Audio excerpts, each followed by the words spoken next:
Hello అండి అందరికి welcome back to our channel Jayans happy home. మేమైతే కొంచెం పనుండి బయటకు వెళ్ళామండి. ఇంకా వెళ్ళి రిటర్న్ లో వస్తూ పానీపూరి అడిగితే మా వారు పానీపూరి టోకెన్ అయితే తీసేసుకున్నారు. ఇంకా తీరా టోకెన్ తీసుకున్న తర్వాత అయితే కౌంటర్ టాప్ పైన కాక్రోచ్ చనిపోయి ఉన్నాయండి. అది చూసి ఇంకా పానీపూరి తినాలనిపించక రిటర్న్ చేసేసాము. ఆన్ ద వే వస్తూ అయితే ఫ్రూట్స్ తీసుకుందామని చెప్పి ఫ్రూట్స్ దగ్గర ఆగామండి. యాపిల్ బార్ అంటా ఉంటే నేను ఇంకేంటో అనుకున్నాను. తీరా పట్టుకొని చూస్తే అది పెద్ద రేక్కాయలు ఉంటాయి కదండి అవి. అప్పుడప్పుడు రైతులు వాళ్ళ పంటని దళారులకు ఇవ్వకుండా వాళ్ళు సొంతంగా రోడ్డు పక్కన అయితే ఇలా ప్లాట్ఫామ్ పైన పెట్టి అమ్ముతా ఉంటారండి. అలా వాళ్ళ దగ్గర కొనేటప్పుడు మనం బార్గెన్ చేయకుండా కొనుక్కుంటే మనకి చాలా హ్యాపీగా ఉంటుంది. వాళ్ళకి ఏదో విధంగా ఎంతో కొంత సహాయం చేసే వాళ్ళం అవుతాం కదా. ఇంకా మా జయాన్ స్కూల్లో అయితే పొంగల్ సెలబ్రేషన్ స్టార్ట్ అయిపోయింది. ఇంకా తనైతే ఆఫ్టర్నూన్ డ్రా చేశాడు. ఇంకొక షీట్ అయితే ఉంది, దానిపైన నేను నీట్గా డ్రా చేసి పంపించాలి. దానికి తోడు ఇంకా కైట్ ని కూడా తయారు చేసి పంపించమన్నారండి. ఏదైనా ఇంకా క్రియేటివిటీగా చేద్దామని చెప్పి నేనైతే కైట్ పైన అయితే పొంగల్ కి సంబంధించింది కదండి, ఇంకా పాట్స్ కైట్స్ అలాగైతే డ్రా చేసి పెట్టుకున్నానండి కట్ చేసి. ఇంకా దానికి కూడా డ్రా చేయాలి. మేమైతే బయటకు వెళ్ళి తర్వాత అమ్మ వాళ్ళ ఇంటికి వెళ్ళి వచ్చాము. ఆల్మోస్ట్ మేము అంతా మా భోజనాలు అన్ని అయినప్పటికీ 10:30 అయిపోయిందండి. ఆ తర్వాత నేను దాన్ని ఏ విధంగా డ్రా చేయాలా అని చెప్పి చూస్తా ఉన్నాను.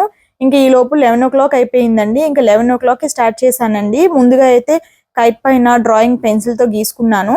అనుకుంటాం కానండి కలరింగ్ చేయటమే చాలా కష్టం అండి. దేనికి ఏ విధంగా చేస్తే బాగుంటుంది అనేది అసలు ఇక్కడంతా కిట్ అంతా ముందు పెట్టుకుని అయితే ఇంక చేశాను అయినంత వరకు. ఇంకా పొద్దున్నే అయితే లేచి ఇంకా పూజ అది చేసేసుకున్నానండి. నైట్ డ్రాయింగ్ కొంచెమే అయింది.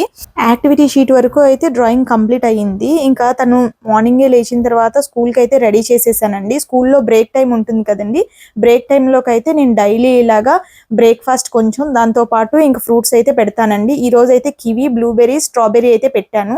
దానికి తోడు కొంచెం ఇంకా సేమియా ఉప్మా అయితే చేసి పెట్టేశానండి. దానిలో క్యారెట్స్ అన్ని వేసాను. ఇంకా తనకి ఏది నచ్చితే తింటాడు. ఫ్రూట్స్ కావాలంటే ఫ్రూట్స్, లేదంటే బ్రేక్ఫాస్ట్ కావాలి సేమియా ఉప్మా కావాలంటే సేమియా ఉప్మా తింటాడు. ఇంకా మా వారికి నాకు అయితే ఇక్కడ దోశలు వేసేసానండి.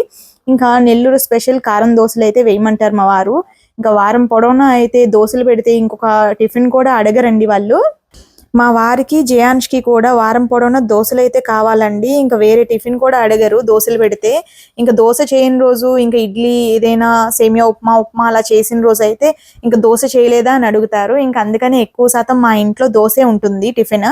ఇంకా ఇలా దోశ వేసి దానిపైన ఇంకా కారం చట్నీ వేసి గీగాని వేసుకున్నామంటే టేస్ట్ అయితే సూపర్ గా ఉంటుందండి. జయాన్ష్ కి అయితే మార్నింగే పాలు ఇస్తానండి. ఎప్పుడైనా తింటే ఒక దోశ అలా పెడతాను. ఇంకా బ్రేక్ టైమ్ లోకి అయితే ఇంకా టిఫిన్ పెడతాను. ఫ్రూట్స్ అయితే డైలీ పెడతానండి. పిల్లలు ఇంట్లో అన్ని ఫ్రూట్స్ తినడానికి ఇష్టపడరండి, మారం చేస్తూ ఉంటారు. అలా కాకుండా స్కూల్ కి డిఫరెంట్ గా బ్రేక్ఫాస్ట్ తో పాటు ఫ్రూట్స్ కూడా పెట్టామనుకోండి, ఇంకా అన్ని ఫ్రూట్స్ కూడా తింటారు. ఎందుకంటే అక్కడ చుట్టుపక్కల పిల్లలు ఉంటారు, వాళ్ళ ఫ్రెండ్స్ ఉంటారు, వాళ్ళకి నచ్చినవి తెచ్చుకుంటారు కదండి.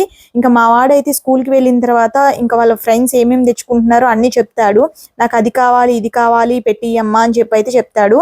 ఇంకా మా వారు నేను అయితే టిఫిన్ తినేసాము. టిఫిన్ తినేసిన తర్వాత ఇంకా నా పని అంతా అయిన తర్వాత అయితే నేను ఇంకా కైట్ కి అయితే ఇంకా కలర్స్ అవి వేసి డెకోర్ చేయడానికి అయితే కూర్చున్నానండి. ఇప్పుడు పిల్లలు స్కూల్ కి వెళ్తున్నారు అంటే ఇంకా వాళ్ళు ఇచ్చిన ప్రాజెక్ట్ వర్క్స్ యాక్టివిటీస్ అన్ని చేయడానికి మనం అయితే రెడీగా ఉండాలండి. ఇంకా ఫైనల్ గా అయితే నా కైట్ డ్రాయింగ్ అయితే అయిపోయిందండి. ఇంకా దీనికి చుట్టూ అయితే డెకోర్ చేయాలి. ఇంకా దీనికి రిబ్బన్ అది కూడా టై చేయాలండి. ఫైనల్ అవుట్పుట్ ఎలా వచ్చిందో షార్ట్స్ లో పెడతాను.